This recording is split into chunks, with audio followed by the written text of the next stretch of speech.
So, Free Guy, starring Ryan Reynolds, is finally coming out after many delays.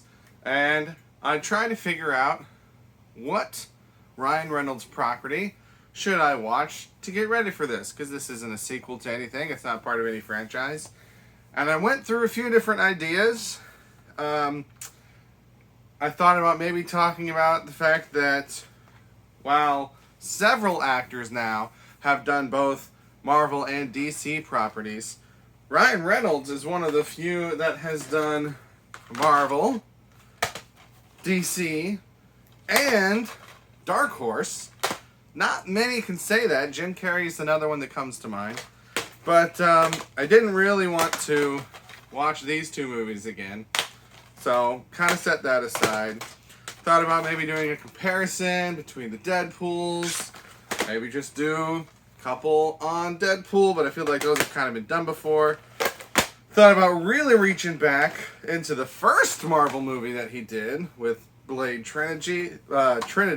Trying to mix the word Trinity and trilogy there. That's going to mess me up.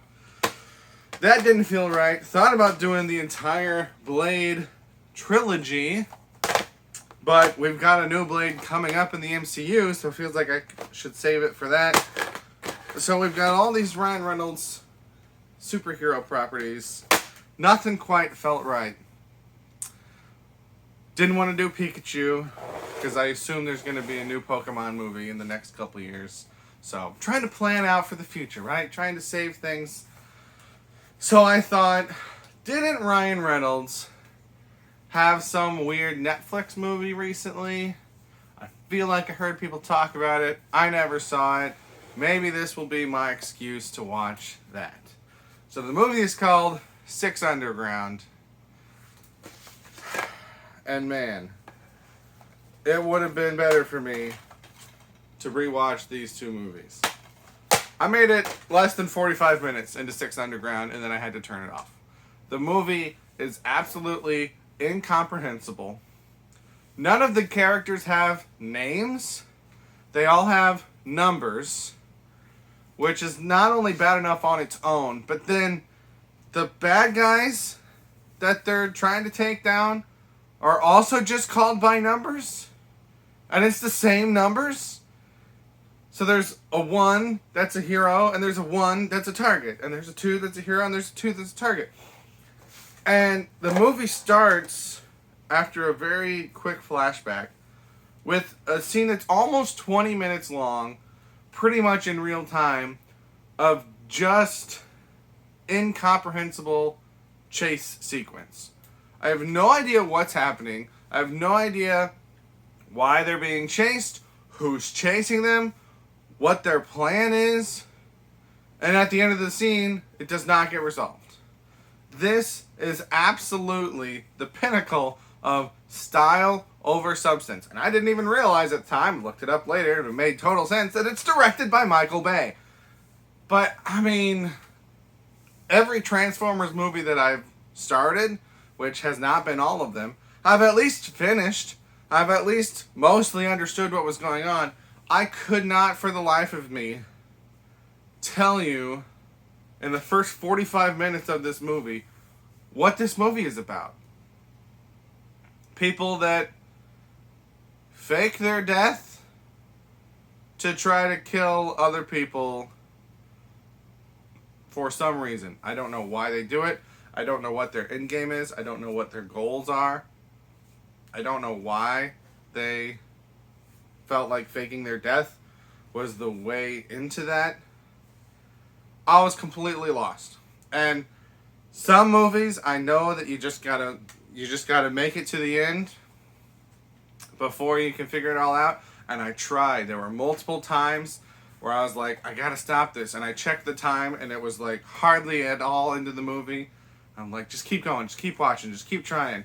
But then, the thing that finally made me stop was that I literally had in my brain, the thought that was happening in my head as I'm watching this movie was, I have absolutely no idea what's going on.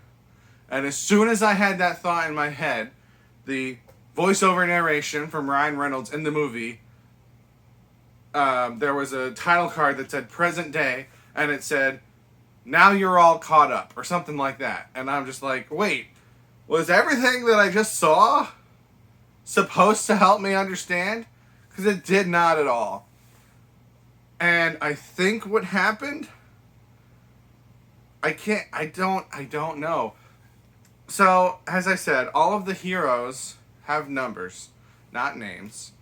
They also have titles or roles, but those don't seem to necessarily track because there's one guy whose role is, because I can't remember who is which number because they're not names, they're numbers. So there's one guy whose role is the hitman, but in the opening mission, I don't think you ever see him kill a person.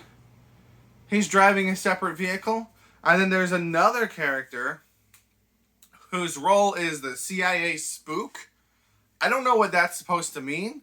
I don't know if that means that she used to be in the CIA and then she got spooked, or if they mean spook like ghost because they keep calling themselves ghosts. So maybe she used to be in the CIA and then she faked her own death, so now she's the spook from the CIA. I don't know if somehow she's supposed to be a CIA deterrent. I have no idea what that title means, so it's not at all helpful.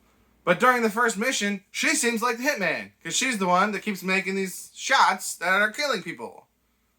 So I don't understand why there's another character called the hitman. I have no idea what her purpose is supposed to be.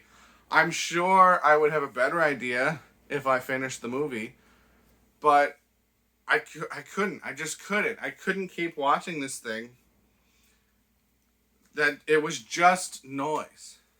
It was just noise. It was loud music and cut,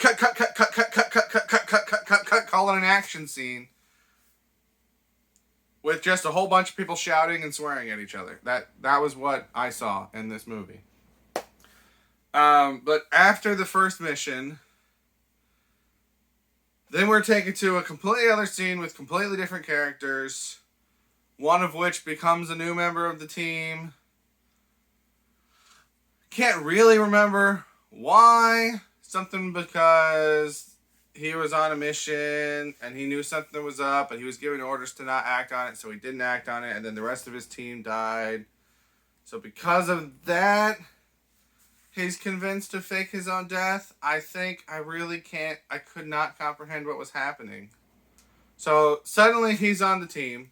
Oh, by the way, the first driver, number 6, I think he's number 6. He dies in the first mission. Spoiler alert. It happens very early on.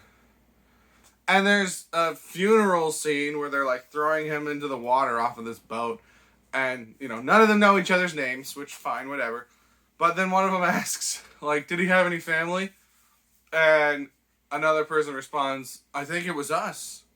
Which, feels like such a pathetic attempt at that idea that has been done in other movies. To me, the thing that comes to mind in that is Avengers Endgame, when Black Widow dies.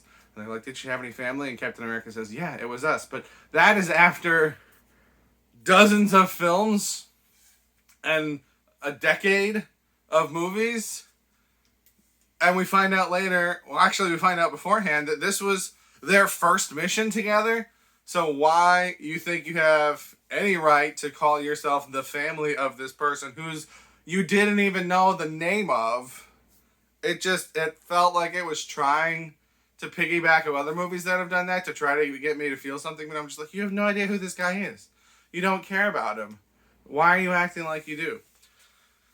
So we get this new guy in, and Ryan Reynolds starts explaining to him all these people that they're going to be hunting down.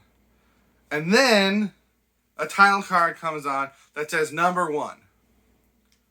And then we see stuff about this guy who's some dictator or something or other. And I thought that since the opening scene was their first mission, that it was going to be the guy from there, but I don't think it was.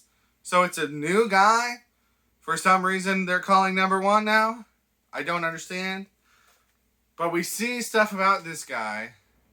And maybe there was a title card that popped up or something that popped up that told me that it was a flashback and I missed it. But I thought I was seeing everything continuing the story. And so we see these events happen with this dictator guy, and Ryan Reynolds And then it cuts back and it says present day. And then that's when he says, now you know what's going on, or now you're all caught up, or something like that. And I was like, wait, was that a flashback? Did you tell me that was a flashback?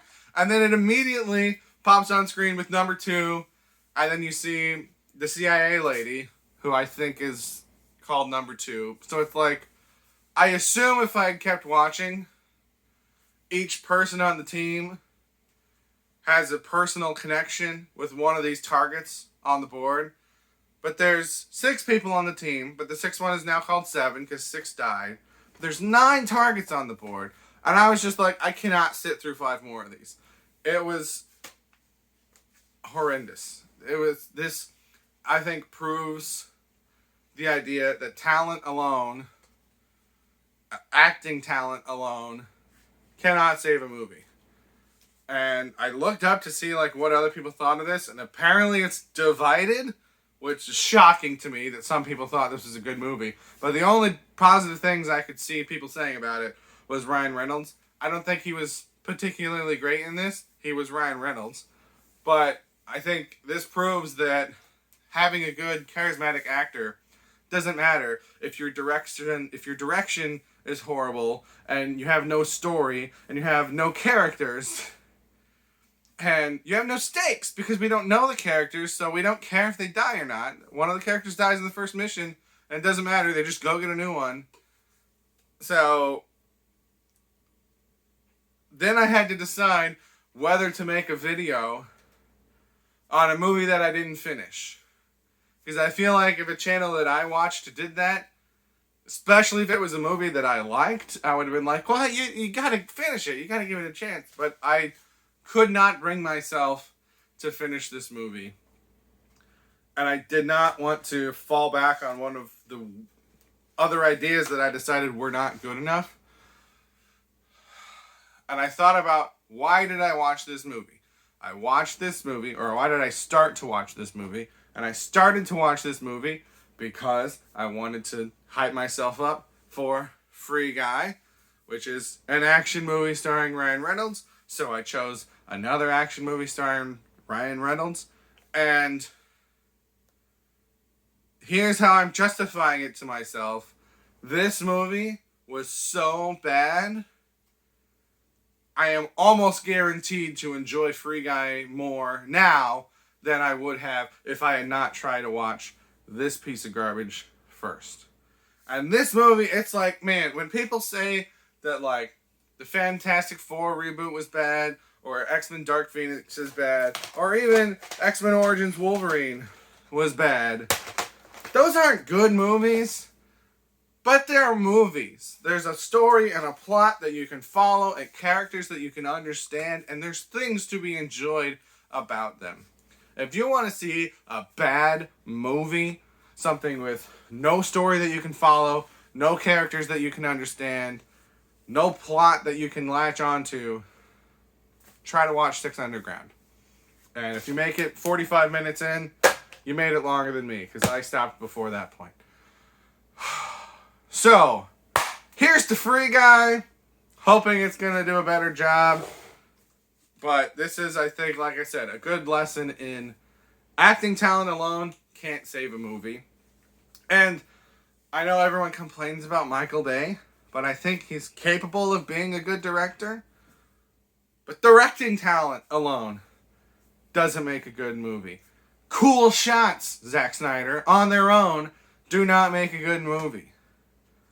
Cool shots, a competent director, and a charismatic actor all together don't necessarily make a good movie if there's no story and there's no supporting characters that you care about. So, 6 Underground, if you finished it, if you enjoyed it, good for you, man. I couldn't do it. I couldn't make it through. I had to tap out.